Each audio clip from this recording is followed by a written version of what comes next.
Hello, I'm Barbara Peters. Welcome to another episode of our criminal calendar. I went and printed out for my information some information from Jim Sallis's website, curiously enough, www.jamessallis.com. What a surprise. And I had to go lie down before I got here.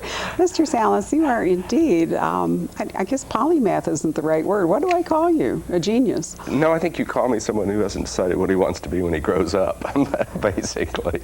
I'm just, I've always known how multi-talented you are. I mean, you're a poet, you are a musician, and you play with a really cool band called Three-Legged Dog, thank you. The Three-Legged Dog, and you're the picker?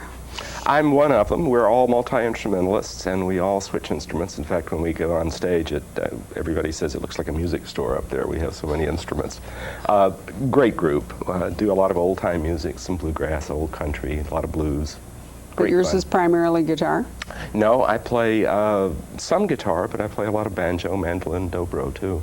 Oh, sorry. Well, I was thinking, I should have said instruments that one. Yeah, everything. That and I thing. will be playing fiddle. I've been working on my fiddle playing, so we keep appropriating new instruments. It's getting rather ridiculous at this point. The bass player has started playing accordion, so. But I think the music really ties into your writing. I mean, certainly music and poetry, obviously the sense of rhythm and everything are a natural. Oh, I think so. And I think when I'm teaching writing, my students quite often get tired of my analogies because I keep using musical analogies. Well, yes, you can play a G scale, but what can you do with that G scale?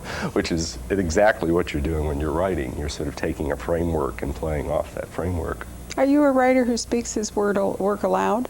Or do you just hear it in your head? You know, I did for many, many years, Barbara. I encourage my students to please read aloud, and I think, 2 out of 200 of them, maybe that sinks in.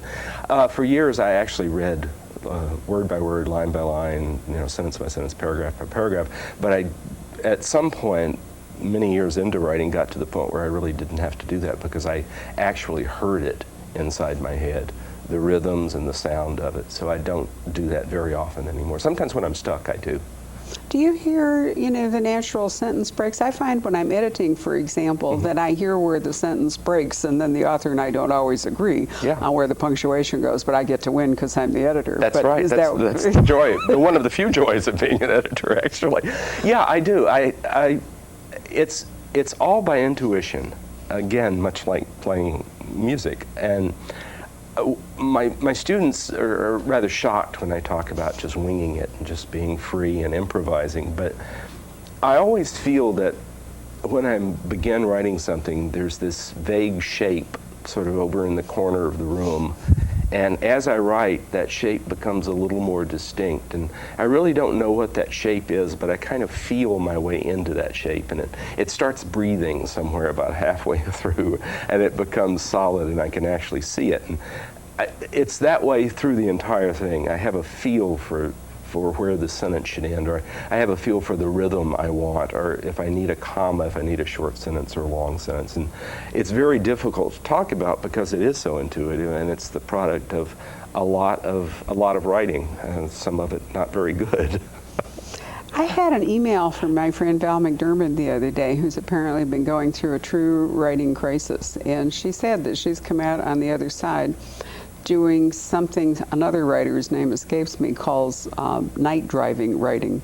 In other words, instead of having an outline and a plan, Val used to be a very organized, because she was a journalist kind of author. Yes, I can imagine she would be. Yeah, so she would pretty well have the story laid out in her head. She might have a roadmap in the form of an outline, whatever it was, and all of a sudden she's finding that instead of freeing her up to write the story, that it's become cumbersome and a roadblock. And desperate, she's floundered about. But then she said she read, I can't remember who it is, somebody that said for him, writing is sort of like night driving. You're on a dark road and your headlights are on and you can only see just a little way down the road. So you get to there and then you're a little way down the road and all. And that's how she's written a new book. And I sort of think, I liked that because I sort of think of you in a way as... Well, that's very much the way I write. I spent the first couple of years when I really seriously began writing fiction, writing the well-made story. I I'm a product of literature classes, and I Yes. had been taught A handicap all along. Right, exactly. I had been taught many things, and I knew exactly how to write a story, and I did know how to write a story. But after half a dozen or a dozen of them, I became disaffected and bored, and I decided that if I were bored, quite possibly my readers would be bored too. And it all goes back to the old Chandler, when in doubt have a man come through the door with a gun in his hand. I think you need to challenge yourself, and I just decided that I was going to improvise. I would start with a scene, I would start with a bit of conversation, with a plot point or something, and I would see where it took me. And I would try to surprise myself on each page and in each scene, in each chapter. I would try to myself be shocked, surprised at the outcome, believing that if I were, the reader would be. If I were surprised, the reader would be surprised. If I were delighted at this strange turn of events, the reader would be too. However, some people flee into the parking lot at the very thought of even trying to write like this. For me, it works beautifully. And going back to what you said about Val, I think one of the really serious problems of being creative that is not talked about enough is the longer we do this, the easier it becomes in so many ways, because we know how to do things. And if you want to continue to be creative in the true sense and to be vital and to be interested in what you're doing, you have to change. You have to refuse to do things the way you know how to do them. And I think a lot of times when people are talking about writer's block or crisis or whatever, what they're talking about is they're banging their head up against that same old wall. And I can easily believe that if Val had been working from some sort of outline or some people actually plotted out like scene by scene, that she may have just sensed that was not working anymore, and probably the best thing in the world she could do is jettison. Writers go every way. Some literally have to have it all clocked out, and some can't do it. Some who try to improvise get halfway into a book and have to put it on the shelf. Larry Block's one of those. He bemoans the many times he had to stop halfway because his improvising tools just didn't seem to be working that time. But there's a danger to it, and there probably should be a danger to creative work.